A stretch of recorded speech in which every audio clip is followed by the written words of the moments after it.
గత 18 నెలలుగా రాష్ట్రంలోని ఎస్టీ హాస్టల్స్ లో మెస్ బిల్లులు రాష్ట్ర ప్రభుత్వం చెల్లించడం లేదని రాజ్యసభ సభ్యులు ఆర్ కృష్ణయ్య అన్నారు. దీని మూలంగా హాస్టల్లోని వార్డెన్లు వడ్డీలకు డబ్బులు తెచ్చి మెస్ నిర్వహిస్తున్నారని తెలిపారు. హైదరాబాద్ బషీర్బాగ్ ప్రెస్ క్లబ్ లోని బీసీ యువజన సంఘం వర్కింగ్ ప్రెసిడెంట్ నీలా వెంకటేష్ ఆధ్వర్యంలో ఏర్పాటు చేసిన సమావేశంలో ఆర్ కృష్ణయ్య పాల్గొని మాట్లాడారు. ఎస్సీ ఎస్టీ బీసీ హాస్టళ్లు అద్దె భవనాల్లో కొనసాగుతున్నాయని, వాటి అద్దె బిల్లులు గత 20 నెలలుగా చెల్లించడం లేదని విమర్శించారు. Finance secretary Sandeep Sultania deputy CM బట్టి విక్రమార్కలను పలుమార్లు కలిసి వినతి పత్రాలను అందజేసినా స్పందించడం లేదన్నారు. బడా కాంట్రాక్టర్లకు వేలాది కోట్లు విడుదల చేస్తున్న ప్రభుత్వానికి ఎస్టీ హాస్టళ్ల మెస్ ఛార్జీలు బిల్లులు చెల్లించడానికి 100 కోట్లు లేవా అని ప్రశ్నించారు. దసరా వరకు రాష్ట్ర ప్రభుత్వానికి గడువు ఇస్తున్నామని, అప్పటి వరకు బిల్లులు చెల్లించకపోతే వేలాది మంది విద్యార్థులతో ప్రజాభవన్ ముట్టడిస్తామని ఆర్ కృష్ణయ్య స్పష్టం చేశారు.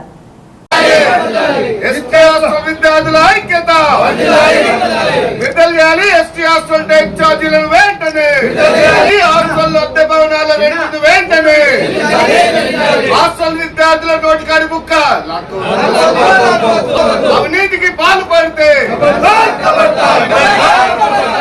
అడ్డంగా నడుపుతాం. అవినీతికి పాల్పడితే విద్యార్థుల నోటి కాడి బుక్క, విద్యార్థి హాస్టల్ విద్యార్థుల నోటి కాడి బుక్క. బిల్లులు ఇవ్వరు, తిండి పెట్టారు, ఫీజులు ఇవ్వరు, స్కాలర్షిప్ ఇవ్వరు. మంత్రులు విమానాలను తిరుగుతారు, 20 కార్లు వేసుకుని తిరుగుతారు. ఎవ్వరికి దొరికింది వాడు భూ కబ్జాల పేరు మీద, దందాల పేరు మీద, సెటిల్మెంట్ల పేరు మీద 100 కోట్లు సంపాదిస్తున్నారు. మీరు తినేదంతా కక్కిచ్చే రోజు ఎంతో దూరం లేదని హెచ్చరిస్తున్నా. ఎన్ని రోజులు దోసుక తింటారు, ఎన్ని రోజులు దోపిడీ చేస్తారు. పగలు రాష్ట్రాన్ని పాలకులే దోపిడీ దొంగలు అయితే ఇక దేశాన్ని ఎవరు రక్షించాలి, రాష్ట్రాన్ని ఎవరు రక్షించాలి? ఒకవైపు మోడీ అవినీతి లేని పాలనను దేశానికి అందియాలని ట్రై చేస్తున్నాడు. అనేక రాష్ట్రాల ముఖ్యమంత్రులను, నిజాయితీ పరులను, నీతి పరులను, సేవా దృక్పథం ఉన్నటువంటి వాళ్ళని ముఖ్యమంత్రులను చేసి ఎవ్వడు కూడా పైరవి చేయొద్దు, ఎవ్వడు కూడా డబ్బులు తినొద్దు, ప్రజలకు దర్బారు పెట్టి సేవ చేయాలని చెప్పి మోడీ గారి ఆదేశాలు ఉంటే ఈ దొంగలు, రాజకీయ నాయకులు, స్వార్థ పరులు, దోపిడి దొంగల్లాగా దేశాన్ని ఎవ్వరికి వాడు 100,000 కోట్లు దోచుకుంటారు. మీరు దోచుకున్నది ఏడ దాస్తారు? విదేశీ స్విచ్ బ్యాంకులో దాచితే వదిలిపెట్టాం మిమ్మల్ని. ఒక రోజు వస్తుంది, అందరినీ తరిమి కట్టే రోజు వస్తుంది. ప్రజల్లో నేపాల్లో తిరుగుబాటు వచ్చింది గమనిస్తున్నారు. శ్రీలంకలో ప్రజలందరూ తిరుగుబాటు చేసింది గమనిస్తున్నారు. ఇక్కడ యువత చైతన్యవంతమైన కాబట్టి ఇట్లాంటి దుర్మార్గము, దోపిడీ ప్రభుత్వాలు, దొంగలను తరిమి కొట్టే రోజు ఎంతో దూరం లేదని తెలుస్తున్నా. ఏంటి ఇంత అన్యాయం? రైట్ ఛార్జీలు, తిండి, కూరగాయల పైసలు, గుడ్ల పైసలు, మాంసం పైసలు, ఉప్పు నూనెల పైసలు అంతా దివాలా తీసిందా? మీకు సిగ్గుందా? మీరు జీతాలు తీసుకుంటలేరా? మంత్రులు తీసుకుంటలేరా? ఎమ్మెల్యేలు తీసుకుంటలేరా?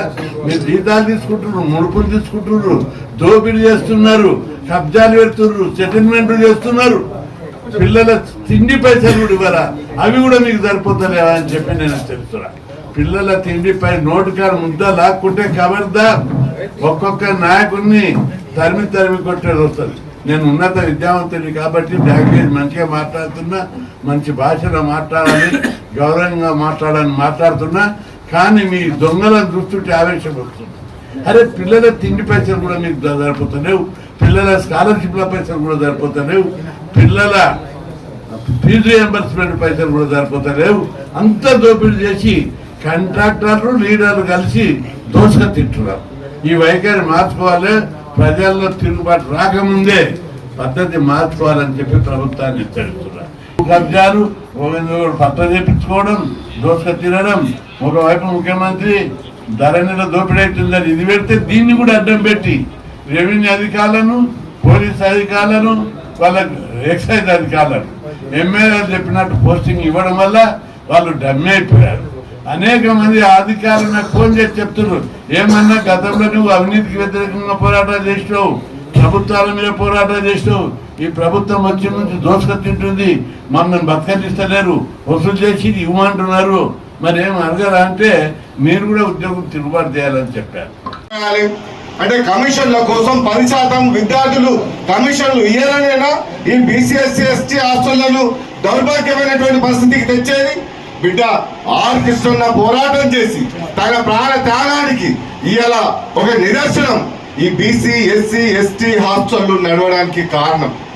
ఎందుకంటే బడుగు బలైన వర్గాల జాతి బిడ్డలు ఇలా చదువుకోవడానికి దుఃఖ దోష స్థితిలో ఇలా గ్రామాల నుంచి వచ్చి పట్టణ ప్రాంతాల్లో ఇండ్లు ఇవ్వకుండా కిరాయిలు ఇవ్వకపోతే అమ్మాయిలకు అబ్బాయిలు అలోగమన కారణంగా ఉంటే కృష్ణన్న ఆర్ కృష్ణన్న గారు ఆమె నిరాహార దీక్ష చేసి ఇవాళ కాలేజీ హాస్టళ్లను పెట్టియడం జరిగింది.